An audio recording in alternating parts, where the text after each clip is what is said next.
maintenant de voir une vidéo qui vous permettra de vous faire une idée de ce qui s'est passé à Ashraf.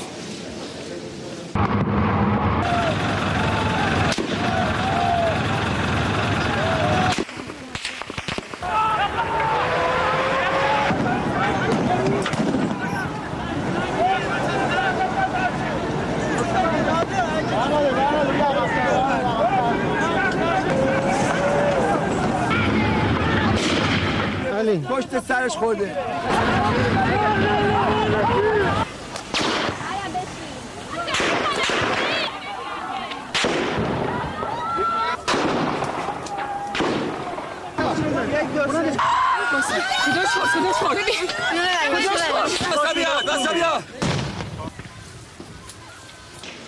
Good afternoon, ladies and gentlemen. If that film that we just witnessed did not cause your blood to start to boil, if you did not start to get very mad, you'd better check your pulse, because you might not be alive.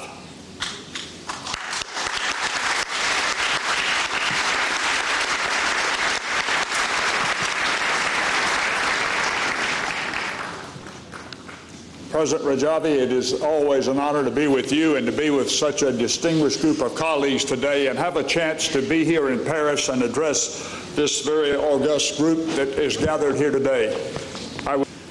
And that's the subject that I want to address today, is change, because it's obvious we need change in a number of areas. We need change in the current Iranian regime.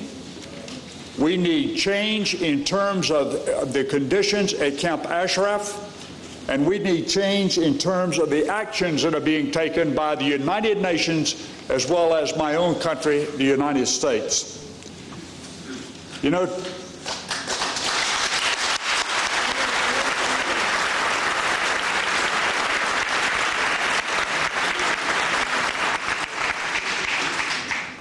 as a result of the things that we've seen unfold recently in a number of countries, particularly Egypt and Libya, I think there's great excitement concerning the potential for change in a number of countries around the world.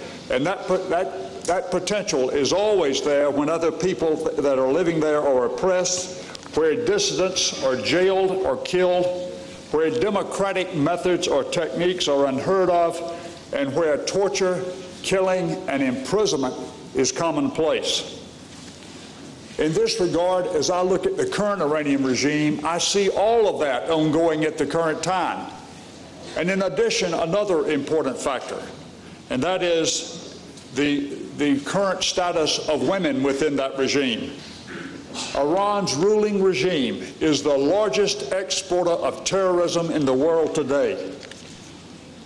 In the last 25 years, everything that the United States has been involved in around the globe, we have encountered Iranian presence from the current regime. And they're not there to fight for freedom. They're there to ensure that they can try to impose their will in the regime at the location where we have fought. From my perspective, the Iranian people could not be worse off today than they are with the current regime. And I'm sure that that same feeling is felt by many other countries in the Middle East, because inside of each of their countries there is usually a radical or fundamentalist element from the current regime in Iran just waiting to carry out the instructions that were issued from Tehran. In Iran today, compounding the issue is the fact that in the United States we have the MEK on the foreign terrorist organization list. That weakens the MEK's ability to lead this resistance movement to try to change the regime. The MEK should be removed from the FTO list today.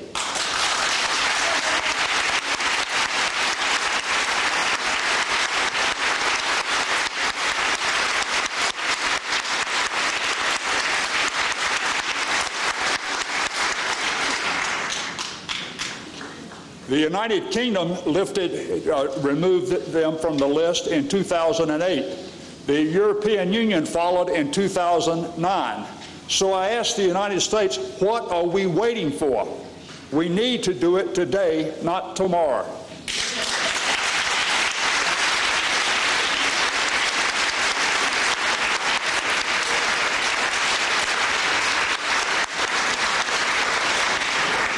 One of my colleagues here today, Ambassador Dale Daly, who served as the counterterrorism expert in the State Department, knows more about terrorism probably than anyone assigned to the State Department today. He recommended it years ago, and it still hasn't happened. We also have our own Congress in the United States that passed a resolution saying that the MEK should be removed from the list, and also challenging the State Department to produce evidence. The State Department could not produce any evidence, either public or in classified information, to show that the MEK deserved to be on the FTO list. And so I would say to Secretary Clinton, who, by the way, I think is a great Secretary of State, what are we waiting for? Let's get them off the list, and let's do it now.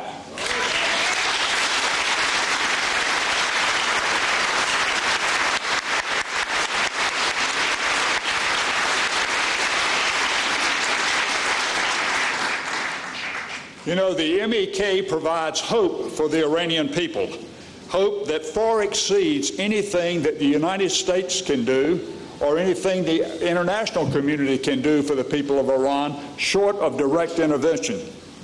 The 10-point MEK Human Rights Platform, published by President Rajavi, emphasizes the same religious and gender freedoms that is advocated by the United States Department of State. It's time to correct that mistake for the Iranian people.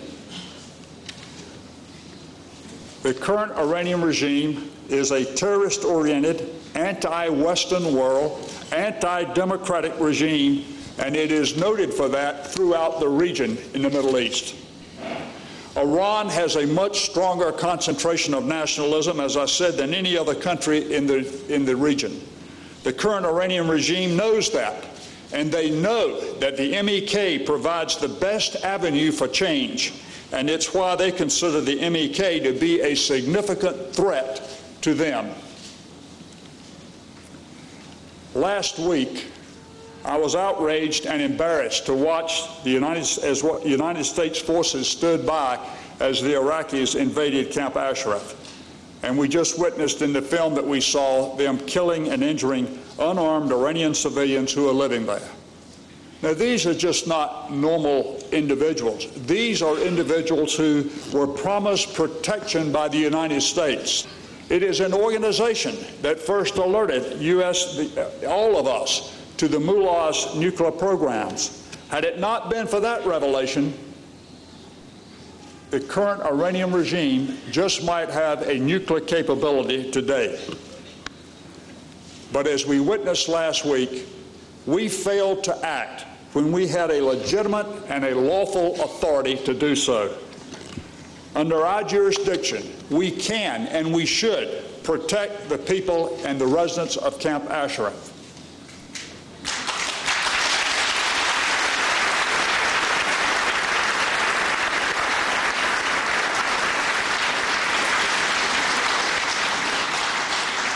I call on Secretary Clinton and fellow Secretary Gates to acknowledge the commitment that we made to the residents of Camp Ashraf, to acknowledge the promise that we made with the residents of Camp Ashraf, and to honor the contract that we made to protect the residents of Camp Ashraf, and quit hiding behind the lame excuse that the area now belongs to the Iraqis.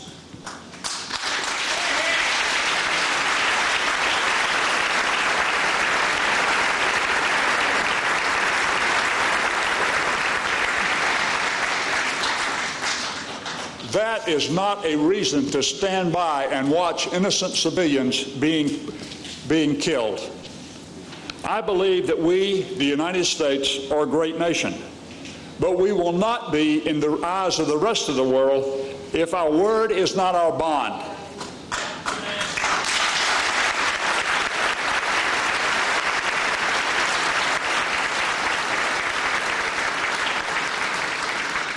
If we do not honor the commitments that we have made to others and the promises, this is a disgrace for America.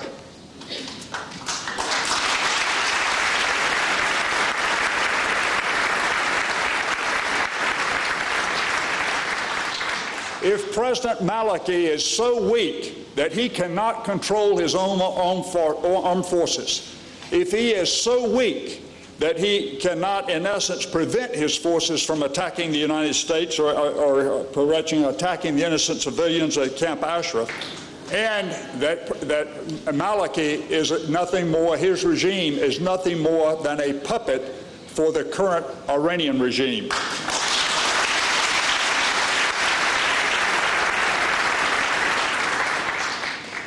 We need to honor the commitment that we made to those residents at Camp Ashraf. As I sat here today and looked at this photo of those great residents that died, that President Rajavi hung, I was reminded of Kosovo and how the Serbs had attacked the innocent civilians in Kosovo. We, the United States, we, the international community, did not stand by then and watch that happen. We intervened and stopped it. We need to do the same thing today for the residents at Camp Ashraf.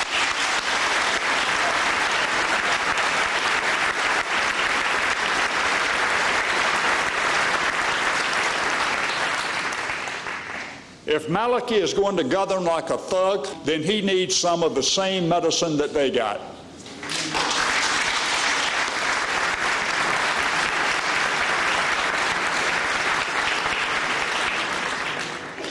I enjoin President Obama, Secretaries Clinton and Gates to take up arms.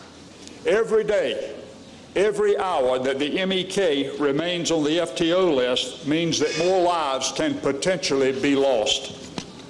We must end the attacks and the inhumane treatment of the residents at Camp Ashraf. We must stop the blockade, especially the medical blockade. We must get the loudspeakers removed and stop this heinous psychological torture of the Ashraf residents.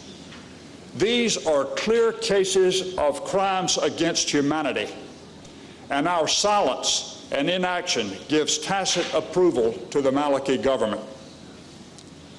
I have asked the current chairman of the Joint Chiefs of Staff to make sure that this issue is addressed at the highest levels of the United States government.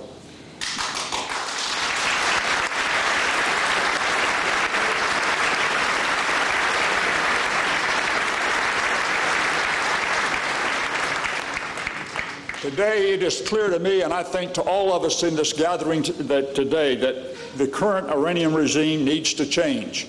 And the MEK, with their platform of religious and human rights, is who they fear. We should join the UK and our European allies and remove the MEK from the FTO list, thereby allowing them to bring maximum pressure on the current regime.